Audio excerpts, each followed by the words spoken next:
ನಮಸ್ಕಾರ, ನೋಡ್ತಾ ಇದ್ದೀರಾ ನ್ಯೂಸ್ ಫಸ್ಟ್ ಬೆಂಗಳೂರು ಫಸ್ಟ್ಗೆ ಸ್ವಾಗತ. ನಾನು ಪ್ರೀತಿ ಆಕಾಶ್. ಮೊದಲಿಗೆ ಈ ದಿನದ ಟಾಪ್ ಹೆಡ್ಲೈನ್ಸ್. ಇಂದಿನಿಂದ 3 ದಿನ ಪೀಣ್ಯ ಫ್ಲೈಓವರ್ ಬಂದ್. ಏರ್ಪೋರ್ಟ್ ಹೋಗೋರು ಲಾಕ್, ಸವಾರರಿಗೆ ಶುರು ಟೆನ್ಷನ್. ಗಂಟೆಗಟ್ಟಲೆ ರಸ್ತೆಯಲ್ಲಿ ಜಾಮ್.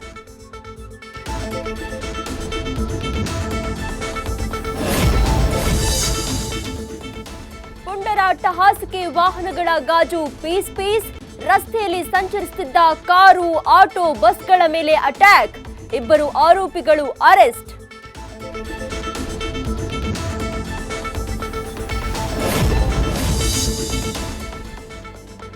ರೋಡ್ ರೇಜ್ ಪ್ರಕರಣಕ್ಕೆ ಬೀಳ್ತಿಲ್ಲ ಬ್ರೇಕ್. ಕಾರಿಗೆ ಬೈಕ್ ಅಡ್ಡಗಟ್ಟಿ ಹುಚ್ಚಾಟ ಮೆರೆದ ಯುವಕ.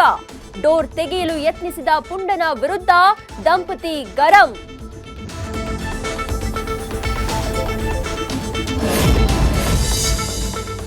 ಹಣ ಕೊಡೋ ನೆಪದಲ್ಲಿ ಕರ್ಚೀಫ್ನಲ್ಲಿ ಕೆಮಿಕಲ್ ಹಾಕಿ ಅಟ್ಯಾಕ್.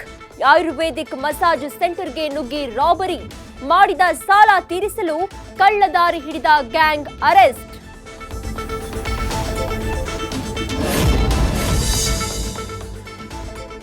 ಬೆಂಗಳೂರು ಕಮಿಷನರ್ಗೆ ಬಾಲಿವುಡ್ ನಿರ್ದೇಶಕಿ ಕಂಪ್ಲೇಂಟ್. ತಮ್ಮ ಪರಿಚಿತನಿಗೆ ಸೈಬರ್ ವಂಚಕರಿಂದ ಕಿರುಕುಳ ಎಂದ ದೀಪಿಕಾ ನಾರಾಯಣ್.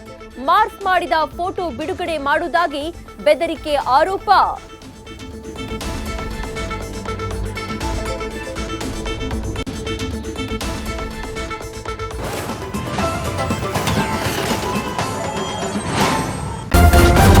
ನ್ಯೂಸ್ ಫಸ್ಟ್ ನಿರ್ಭೀತಿಯಿಂದ ನಿಮ್ಮ ಪರವಾಗಿ.